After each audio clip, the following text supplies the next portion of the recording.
Entonces, ¿qué? ¿Hoy de qué vamos a hablar? Vamos a hablar de... A mí me gustaría que habláramos de... ¿Me voy o me quedo? No, pues de eso yo tengo un chingo de experiencia, amiga. ¿Cómo quieres hablar de mí otra vez? O sea, ¿qué onda? ¿Te fijas cómo yo evito los temas y entonces te los deposito a ti? Pero eso es Está la historia de padrísimo. nuestra vida. No, pero está interesante. Oye, primero que nada, hola, ¿cómo están? Claro que está interesante. ¿Sabes Está que el interesante. 50% de las parejas se divorcian? Y el 50% que está casada, el 25% la pasan de la patada. Pero hay un fenómeno nuevo. Hay un fenómeno nuevo que se llama los divorcios grises. Cuéntame. Los divorcios grises es de unos 5 años para acá, que la gente, después de haber criado sus hijos, muchos después de haberlos casado o que se van a la universidad, después de 30, muchos hasta de 35, 40 años de casados, se divorcian. Bueno, yo estoy en un grupo de O se separan. Facebook de mujeres después de los 60 que se divorcian. Y es muy interesante la cantidad de mujeres que se divorcian porque el hombre se va con otra. Por lo general los hombres se van con otra, ¿no? Muy pocos ponen su propio nido y menos, ¿no? Lo que pasa es que los hombres necesitan un trampolín para poderse salir de una relación donde llevan 30, 40 años. No es que esa persona vaya a ser la pareja de después, muchas veces sí lo es, pero no es necesario. Lo que sí es cierto es que la mayoría de las personas necesitan un trampolín porque separarte es una pérdida brutal. Es una pérdida brutal. Aunque tú la quieras, y mírame que yo lo sé de esto, aunque quieras el divorcio, ¿sí? La pérdida es la pérdida. Sí, es uno de los sentimientos de abandono más espantosos que uno puede experimentar. Digo, no hablo de lo que hablábamos en algún capítulo ¿no? de la pérdida de los hijos, pero ¿te acuerdas tú, amiga, que en algún momento tuvimos que hacer una investigación en psicología cuando estábamos en la licenciatura? Y salió en esa investigación que de los dolores más duros para la gente era el rompimiento del proyecto de vida. Porque el proyecto de vida no se hace con los hijos. No, se hace con la pareja. Se hace con la pareja. Entonces, esa sensación de pérdida del vínculo de toda la vida, esta perspectiva de que you're going to grow old together. Pero, amiga, también es que es cierto que te meten en la cabeza que te casas para siempre. Y toda la vida dura mucho tiempo. Toda la vida, y esto Toda lo dice, y más ahorita que vivimos hasta los 85, 90, ¿no? Bien lo dice Perel. Esther Perel es una psicóloga belga que habla de la pareja.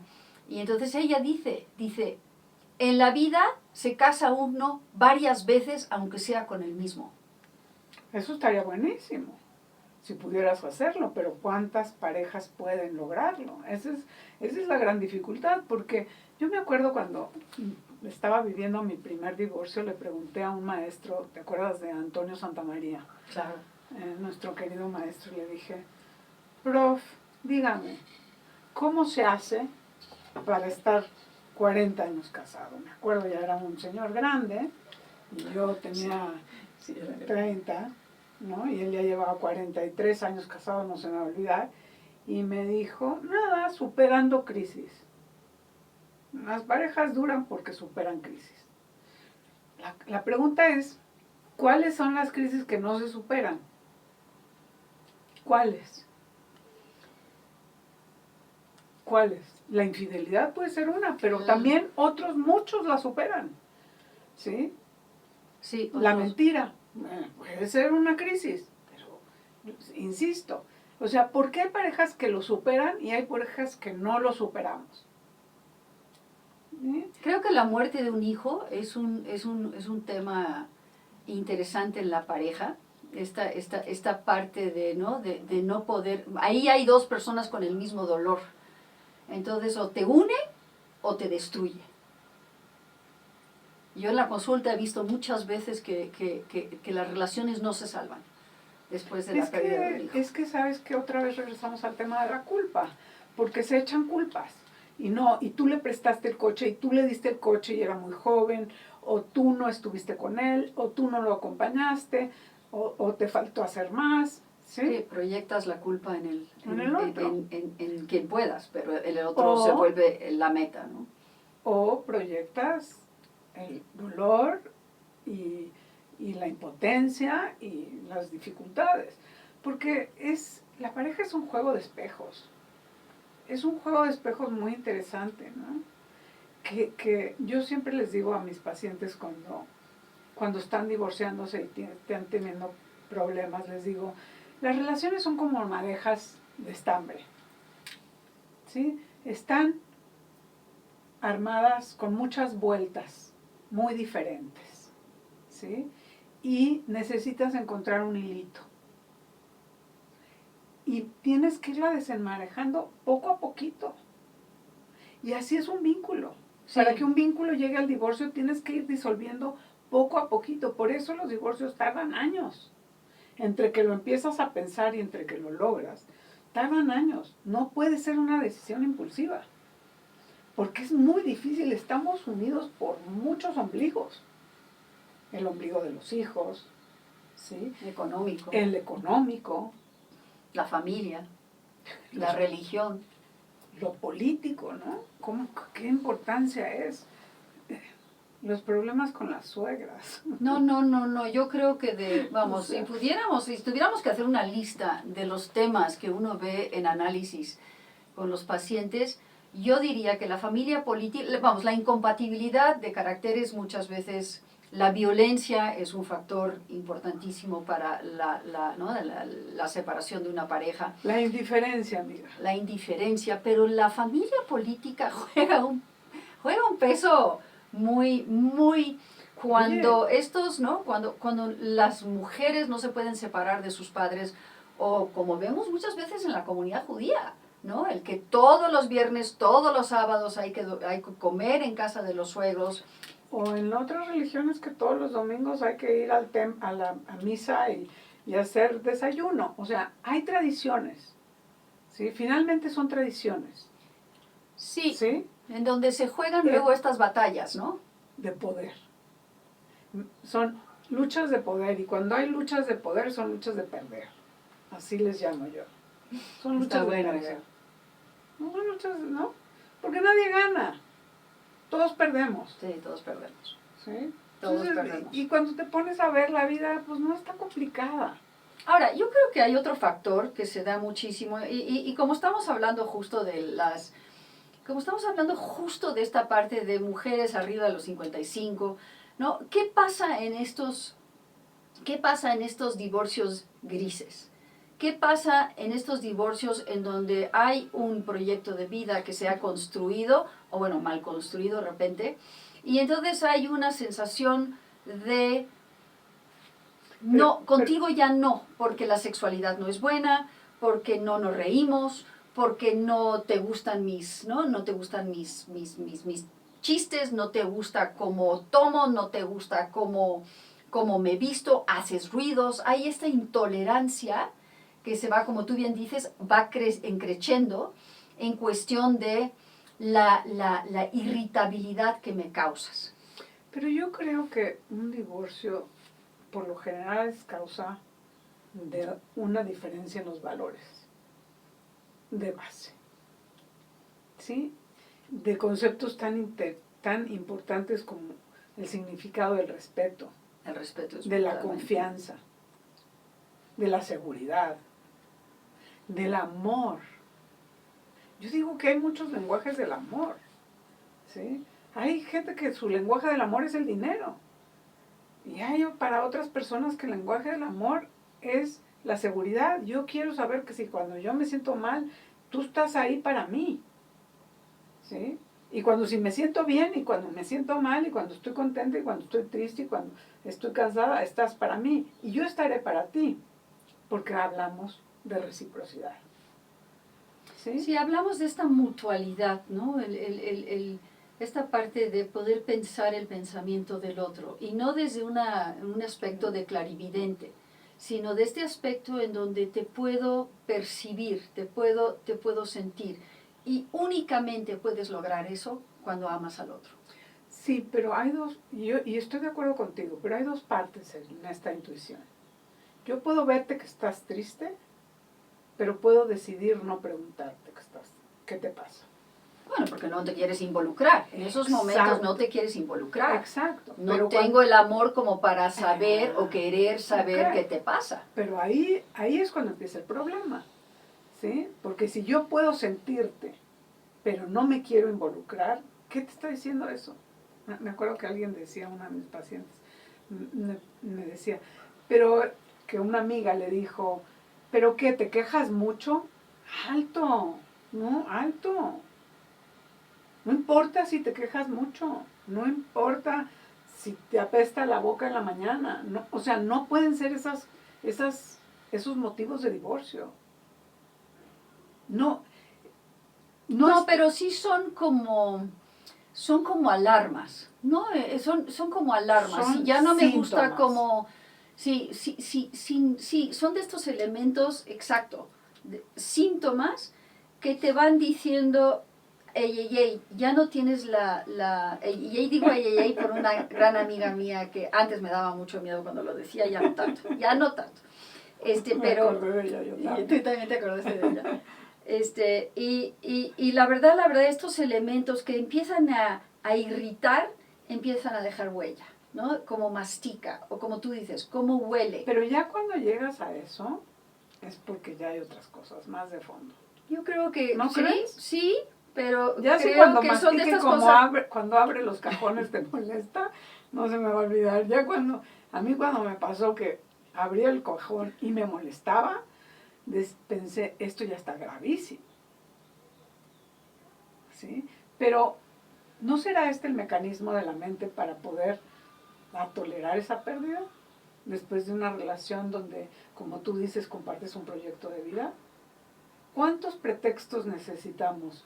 ¿Cuántas excusas necesitamos para decir me divorcio? Porque la verdad,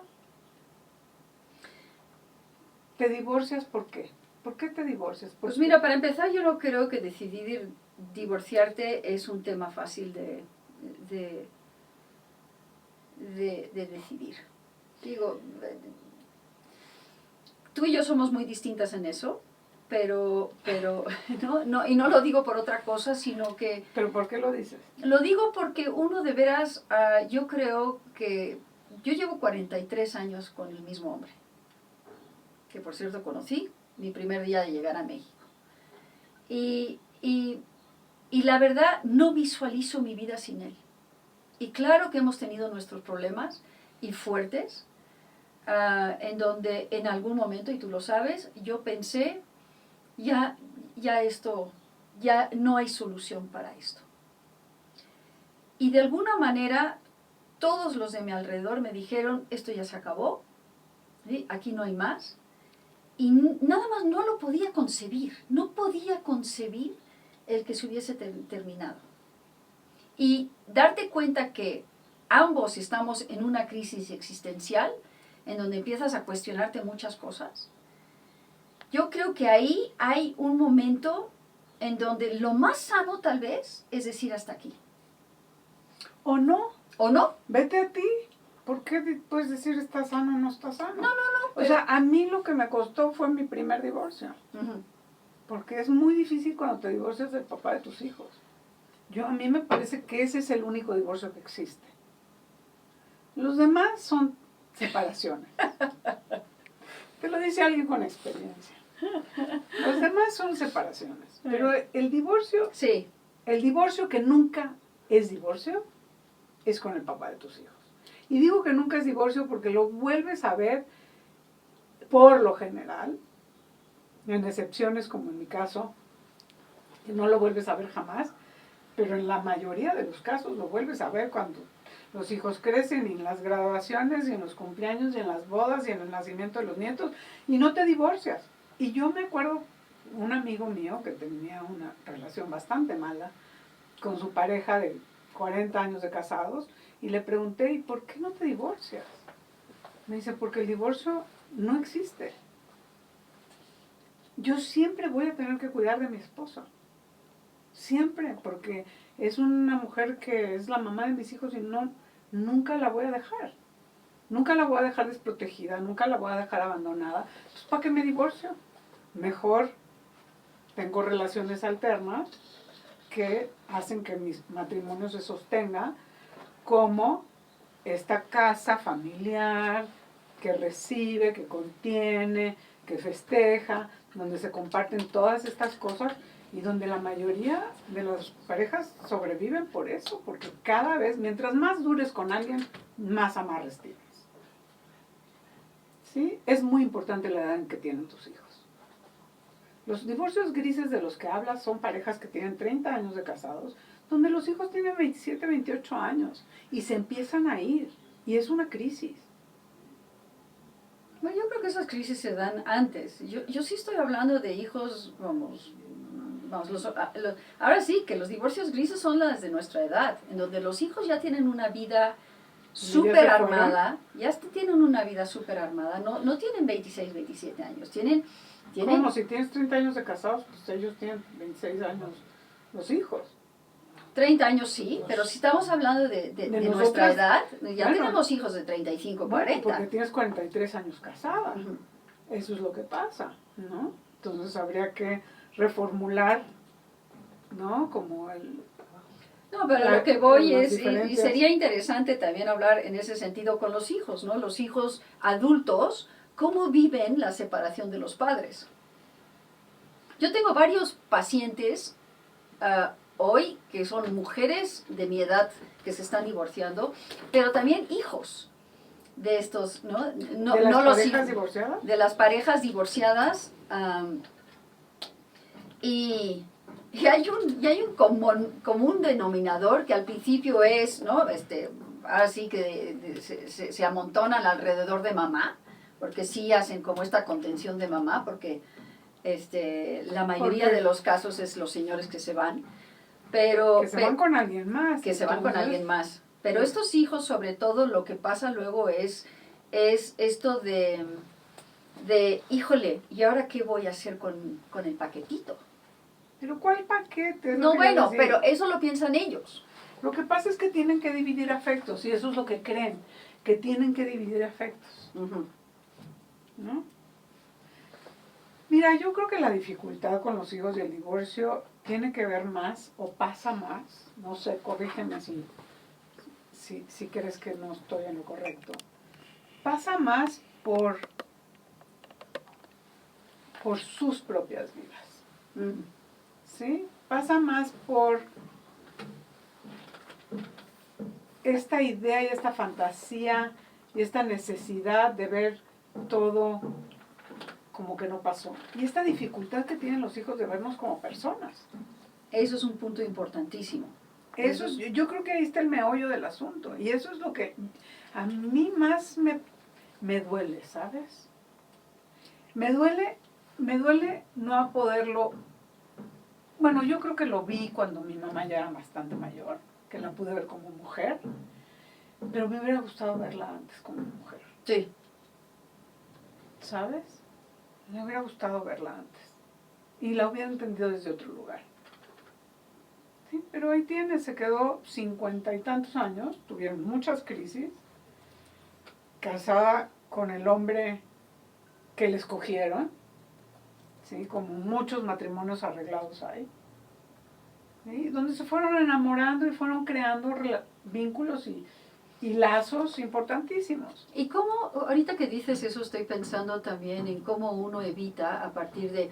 Yo tengo una madre que se casó 4 veces y tuvo múltiples galanes en la vida y yo me acuerdo que llegó un momento porque ella en los últimos 35 años de su vida estuvo con un hombre 20 años menor que ella. ¿Ves? Para allá voy yo. Nos equivocamos un poco. Tú debiste haber sido hija de mi madre, ¿eh? Y yo hija de la tuya. No, pero a lo que voy con eso es que hay una historia interesante atrás de eso, porque uno evita lo que le dolió. Claro, Entonces, una de claro. las cosas que yo cuando mi madre, por enésima vez, llegó con el que hoy quiero mucho, que la cuidó, además le estoy súper agradecido que la cuidó hasta sus últimos suspiros, no, vamos, como una devoción brutal. Pero yo me acuerdo que cuando ella apareció en la boda de mi hermano con este hombre 20 años menor que ella ya, ¿no? Teniendo cierta edad. ¿Qué edad tenía? Ella tenía, pues imagínate, esto fue en 1988, ella es del 31, tenía 47 años. ¿57? No, 57 años, cuando Randall se casó. Entonces él, ¿no? Era 20 años menor. ¿Se veía la diferencia? Porque después ya no se veía tanto. Ella era muy excéntrica, era muy, ¿no? Pero a lo que voy es que yo le decía, ma, y me acuerdo, se enojó muchísimo conmigo, le dije, ma, ponlo a la orilla en la foto, ¿sí? Porque al rato, ¿sí? Para poderlo cortar. Para poderlo cortar y no, se súper enojó conmigo y dijo que cómo, y bueno, me cayó porque estuvo hasta el último suspiro con él. Pero a lo que voy con toda esta historia, pensando un poco en tu mamá, es cómo de alguna manera los dolores que vivimos con nuestros propios padres, nosotros los queremos evitar. Bueno, pero es que es que mira, la tarea de los hijos, y yo siempre lo he dicho, es ser diferente que los papás. Sí, bueno, tratamos. Ajá. Esa es la tarea. La tarea de los hijos es criticar a nuestros padres, querer ser diferentes, pensar que lo hicieron de la patada y nosotros lo podemos hacer mejor. Y entonces, si eres divorciada, no, entonces yo me voy a estar casado toda la vida. Y entonces, si eres estrafalaria, yo voy a ser conservadora. Y este contraste, y me acuerdo cuando me lo dijo mi analista, y me dijo, no, yo tenía 20 años, llego a terapia, ¿no? Y no me quiero parecer a mi mamá, ¿no? Me dice, bueno, para empezar a ver que no te quieres parecer a tu mamá, tenemos que ver en qué sí te pareces a tu mamá, porque traes sus genes, ¿no? Entonces, a partir de eso podemos decidir. Pero fíjate hasta dónde empezamos a hablar del divorcio, y estamos hablando cuántas mujeres se quedan casadas, o cuántos hombres se quedan casados en una relación porque no quieren ser como esta mamá que se atrevió, que se divorció, ¿no? Que hizo una vida diferente. Y bueno, ellos tienen su oportunidad. La cosa es que no nos podemos formar a partir de lo que no queremos ser. Tenemos que formarnos a partir de lo que sí queremos ser. Y lo que sí, pero ojalá uno lo tuviera tan claro. Olvídate que no lo tienes claro. Es algo que lo vamos pensando durante toda la vida, ¿no?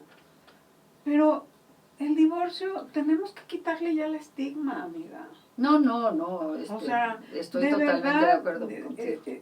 Yo me acuerdo que alguien decía, uno tiene el derecho de enamorarse varias veces en su vida. ¿Por qué una? Bueno, menos mi esposo. Él nada más contigo y yo. Nada más conmigo.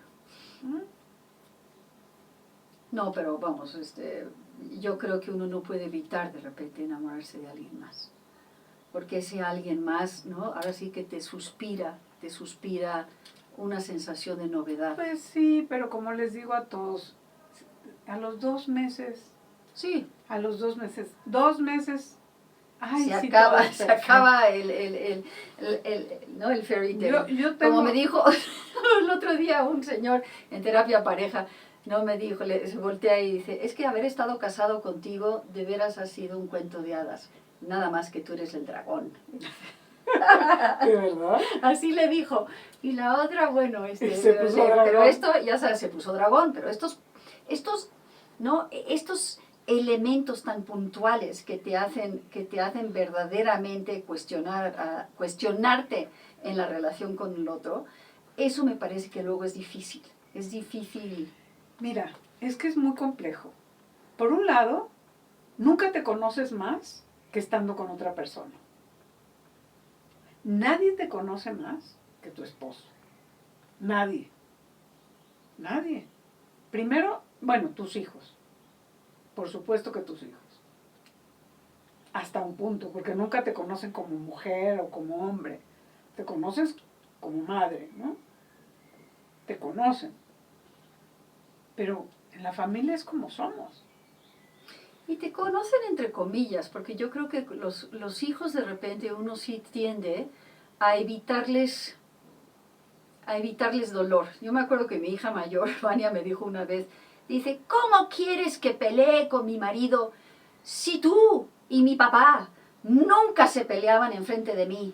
¿Sí? Habían unos silencios que nosotros los tres hijos sabíamos que algo pasaba, pero jamás los vimos pelear. Pues no, yo venía de una familia, yo una madre, porque además se divorció de mi padre muy joven, en donde volaban los platos, Pero, volaban los amiga, sartenes. Pero amiga, si tú hubieras peleado con tu marido, tu hija te hubiera dicho, ¿cómo crees que yo me puedo pelear más bonito porque tú vi? Estoy de acuerdo, o sea, pero a lo que voy... siempre hay ¿no? una queja, es lo que te digo. No, yo sé que siempre hay una queja, pero de repente creo, y ahí sí creo, que de repente cuando también tratamos de moldear estas cosas de tal manera que no le enseñamos a los hijos que de repente un buen pleito es sano, ¿no? Yo creo que mi hija tenía razón al decirme eso. Yo tenía tanto miedo de que ellos vivieran lo que yo viví, que llegó un momento en donde dije, no, de nosotros jamás. Y además me casé con un hombre que es bastante más introvertido, entonces pues él tampoco, no se prestaba para esta parte en donde hubiera un grito, o no se presta. Entonces, pero yo sí creo que hoy uno de repente debería de ser un poco más suelto, más humano. Si lo pudiera volver a hacer, les diría, sí hay pedos en el matrimonio, y sorry que sean, sí, público de ello. Pero ¿por qué no te has preguntado esto? Porque yo luego me lo pregunto, ¿no? Con la experiencia en mis relaciones. ¿No sería mejor que tratáramos a nuestra pareja como nuestro mejor amigo? Y además tener sexo con él. Porque a los amigos de verdad se les considera diferente. Sí, se les tolera más. Te atreves a decirle cosas a tu pareja que no te atreves a decirle a un amigo. ¿Por qué? ¿Por qué no podemos detenernos? ¿Por qué tenemos cuando nos peleamos ser tan hirientes? Uh-huh. ¿Por qué no nos podemos contener y cuidar nuestras palabras más? Creo que es una obligación. Sí lo es. Pero es que hay una falta de respeto de base profunda, ¿no? Y como tú dices, no se percibe y entonces empieza a crecer este efecto increciendo en donde llega un momento que abrir un cajón ya no lo toleras. Pues yo no me vuelvo a casar, amiga. ¿Tú no te vuelves a casar? No. Yo tampoco me volvería a casar si me separara. No lo creo. Pero... Ahora dicen que nunca digas nunca. Exacto. ¿No? Pero, ahorita todo esto de... Pero, el casarse, el sí hacer pareja, pero cada quien vivir en su casa, ¿no? Esta necesidad de individual, de estos espacios propios, estos espacios en donde, oye, ya entiendo que, ¿no? Que tengo yo, porque yo creo que el autoconocimiento aquí es básico. Uno tiene que saber cuáles son también sus particularidades. Porque siempre buscamos como la culpa en el otro, buscamos esta falla en el otro. Y yo creo que para reconciliarte contigo mismo y en un vínculo, tienes que saber de qué estás hecho. Sí, pero te vas conociendo en la práctica. Es que es muy paradójico, ¿ves? O sea, para tener una buena relación te tienes que conocer a ti mismo. Y para conocerte a ti mismo necesitas estar en una relación. Porque si no estás en una relación, pues no te conoces a ti mismo. Porque es muy lindo, ¿verdad? Decir, hola, buenos días a mi taza de café. ¿Ok? Y no amanecer de mal humor y además vivir con alguien al que le mereces respeto y no le puedes gruñir porque tú tuviste una mala noche o tuviste una pesadilla o tienes un mal día o tuviste un mal día en el trabajo. Por eso te digo, yo creo que uno eso ya lo sabe, ¿no? Si no haces mañanas, haz de cuenta, si no eres un morning person, ¿no? Ya sabes que ¿no? Que tus mañanas van a ser un terror si entras a una discusión con tu pareja. Ya lo sabes. Bueno. Vamos, hay cosas que uno sabe Y de si sí sabes, mismo. entonces te tienes que parar. Exacto. La cosa es que el enojo es un sentimiento que hay que trabajarlo para poderlo manejar. Porque el enojo te hace impulsivo. Sí, te hace El impulsivo. enojo te hace actuar y decir cosas que no sientes, que no piensas. ¿Sí? Yo te diría una cosa, yo creo que de repente el enojo, yo no sé si te ha pasado, pero muchas veces cuando y esto no pasa mucho cuando se acaban unas vacaciones o un fin de semana largo o hasta un fin de semana. El volver a carburar, esta separación que se da, ¿sí?, del fin de semana o de la vacación, genera una sensación de pérdida. Y esa pérdida muchas veces es peleada. Ok, divorcio sí o divorcio no. Divorcio dependiendo del caso. ¿Cuál es una causal de divorcio? Mira, yo creo que la infidelidad es una causa de divorcio si tú no puedes tramitar y elaborar la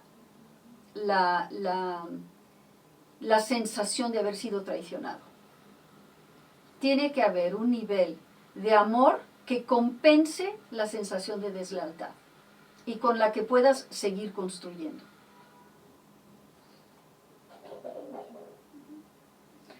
A mí me parece, después de mi experiencia, es que si te puedes quedar con el papá de tus hijos, te quedes lo más que puedas, a menos de que tengan un lenguaje de amor tan distinto, haya maltrato, sobre todo haya un maltrato muy patente. No te puedes quedar callada y te tienes que ir de ahí. Ok, ¿Sí? entonces en base a lo que tú acabas de decir, yo creo que lo importante sería tener como un mejor mapeo, una mejor evaluación periódica de cómo va la relación. Gottman lo dice y me encanta. Justo ¿Lo estabas estaba pensando en Gottman. Ajá.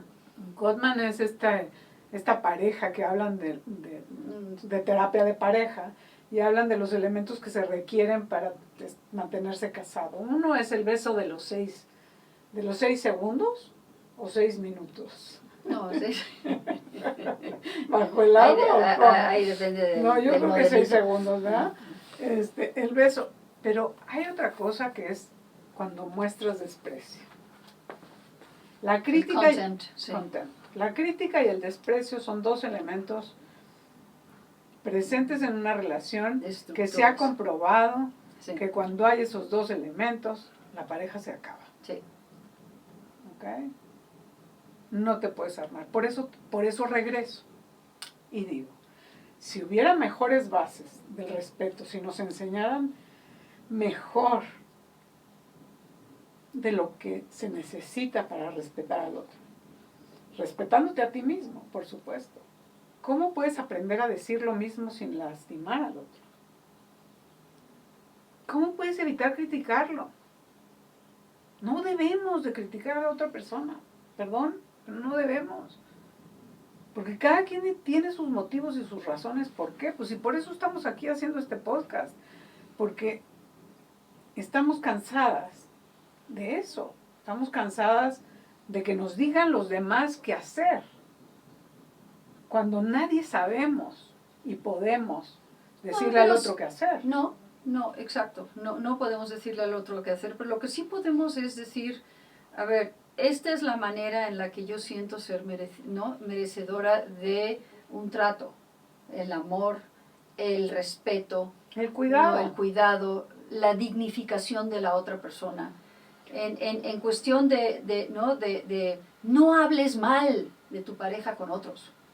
Eso es una señal de que algo anda mal. Y estas señales son las que yo digo, tengamos cuidado mucho antes de que tengas el pelo gris, de tomarlas en consideración. Pero cuando ya llegas a hablar mal de tu pareja con los demás es porque ya estás terminándolo. Nada más te estás armando de También valor. hay rutinas y ¿Tú crees que hay gente que se queja permanentemente? Sí creo que hay personas que se quejan y Sí, no se van pensando. y se quedan. Sí, estoy pensando en alguien que así, que tienen 50 años de casados y él se ha quejado permanentemente de su esposa y sigue casado por el que dirán, por la familia, por estar juntos, cada quien vive en cuartos distintos, cada quien casi no se ven, ya ahora que tienen 80 años, entonces ya ven la tele juntos, ya están juntos, ya viajan, pero durante los primeros 45 años de su vida juntos no lo hicieron. ¿Sí? Estaban ocupados trabajando, teniendo hijos y haciendo cosas. Hay que repensar la pareja y como le digo a mis parejas jóvenes que vienen de repente, que luego son mucho más conscientes de lo que nosotros fuimos, siento yo, porque ellos sí son son más hipersensibles a la no tolerancia. Entonces llegan, no sé si tú lo has visto en consulta, que llegan más jóvenes ya en consulta. Claro. Pero dices las parejas. Las parejas, porque ya toleran menos el uno del otro. Ya las tareas son en conjunto, como dice Esther Perel, también eso es un peligro. Tienes que ser mi todo, tienes que ser mi mejor amante, sí. mi amigo, mi proveedor, Sí. mi marido, mi tienes que ser el trabajo. mejor de los padres.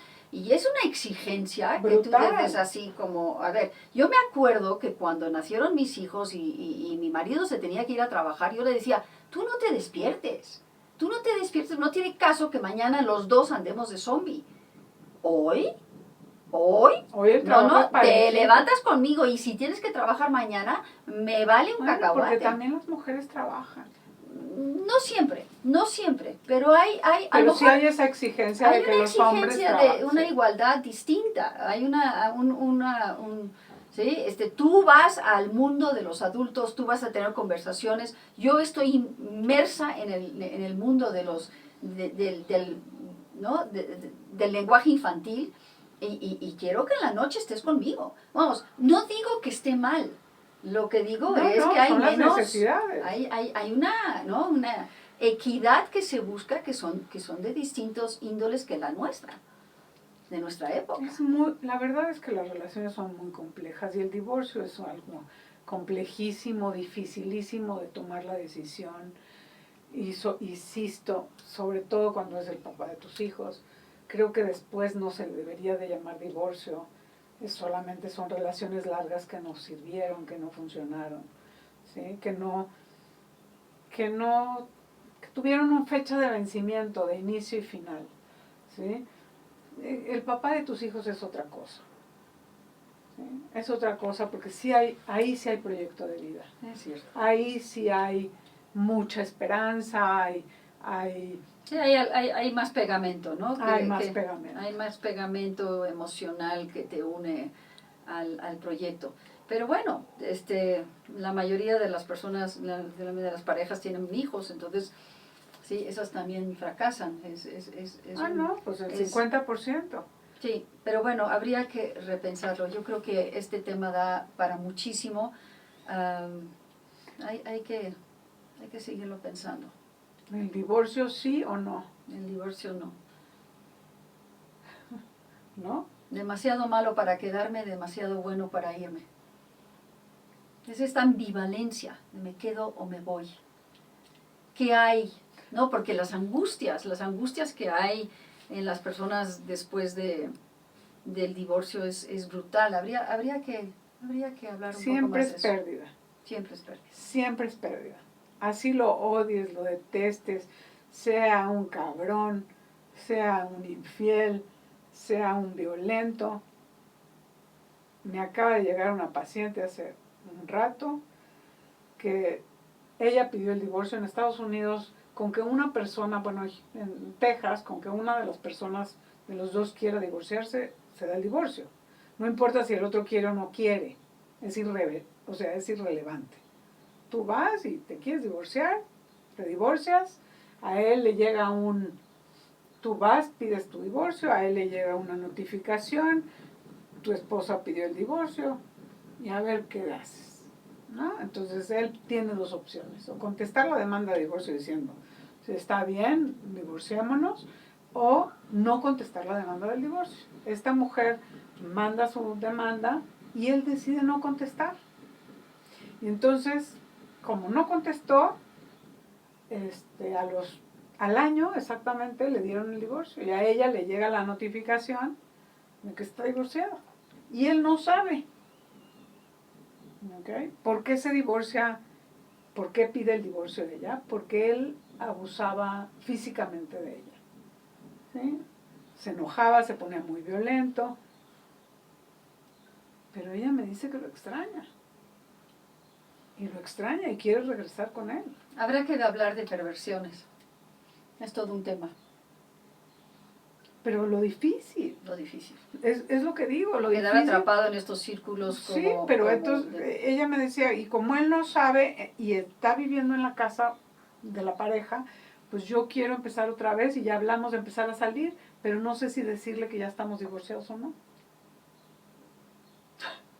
Eso sí es un tema. Es un tema. Es un tema. Pero bueno. Bueno, pues no empecemos con mentiras. No podemos empezar... yo sí creo que las relaciones tienen que empezar bien. ¿Sí? Para que tengan más probabilidades de éxito. Si empiezan mal, no pueden ser tan complicadas.